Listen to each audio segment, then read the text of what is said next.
wenyewe wanakwambiaje? Dabi haina kipengele, labda kipengele ukilete wewe. Ndio maana Jemedari Saidi, mchambuzi wa soka, anakwambia Simba Sport Club ni nzi wa Yanga. Kumekuwa na taarifa kutoka kwa umma baada ya klabu ya Simba kuposti kuhusiana na kile kilichoweza kutokea katika eneo la uwanja wa B Mkapa, ambapo ikaonekana kuwa ni tatizo na changamoto kubwa ya kufanya klabu ya Simba isiweze kushiriki katika siku muhimu kabisa ya dabi ya Kariakoo. Lakini kufahamisha na nikugusie kwamba mechi ipo na itaendelea kuwepo, na ndio maana Jemedari Saidi anakwambia Simba Sport Club inaweza ikawa nafasi ya kutaka kukimbia mechi, na ndio maana wanakwambiaje, kauli mbiu ya sasa mechi au dabi ipo, labda kipengele ukilete wewe. Yani dabi haina kipengele, ila kipengele utakileta wewe. Na ndio maana anakwambiaje, kwa upande wa klabu ya Simba wao wameonekana kuwa ni kama nzi wa klabu ya wananchi, kutokana na kile ambacho ameweza kukizungumza na baada ya kuweza kutoa taarifa kwa wananchi na umma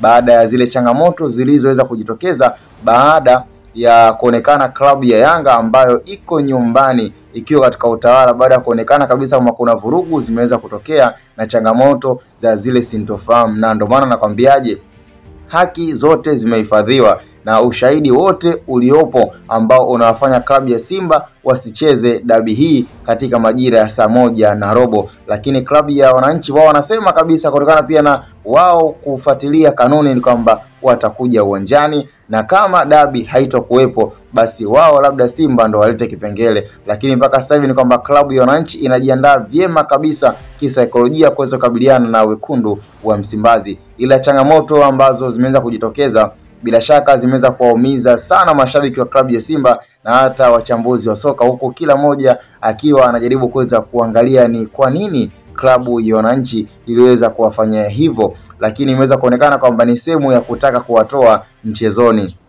Sio mara ya kwanza na sio kwamba labda pengine kwa klabu ya Yanga haijawahi kufanyiwa hivyo. Nikukumbushe tu kwa miaka ya nyuma pia klabu ya Yanga ilishawahi kuingia kwenye kanyampasila kama hii, ambayo klabu ya Simba alikuwa yeye ndo mwenyeji wa mchezo, basi kukawa na changamoto za ufanyaji wa mazoezi kwa klabu ya wananchi. Kwa hiyo nafikiri kisasi kimeweza kulipizwa tena kwa upande wa klabu ya Simba, na wao wameweza kukipata cha mtema kuni. Kwa hiyo kwa miaka ya nyuma Yanga ndo ilikuwa ikilalamika sana pindi inapokuwa katika nafasi ya yeye kuweza kuwa mgeni wa mchezo, basi kunakuwa na changamoto ambazo ni lazima zijitokeze. Na kwa masuala haya kwenye soka ni jambo la kawaida kuleteana changamoto pindi mtu anapokuwa yeye ndo mgeni wa mchezo. Kwa hiyo kwa sasa hivi sasa nao Simba wameweza kupatwa na changamoto kama hiyo, na ndio maana pia povu likawatoka kwa kuweza kuandika barua na kuweza kutoa taarifa kwa umma. Lakini kwa nafasi nyingine hatuwezi kuipa nafasi wala pongezi klabu ya Yanga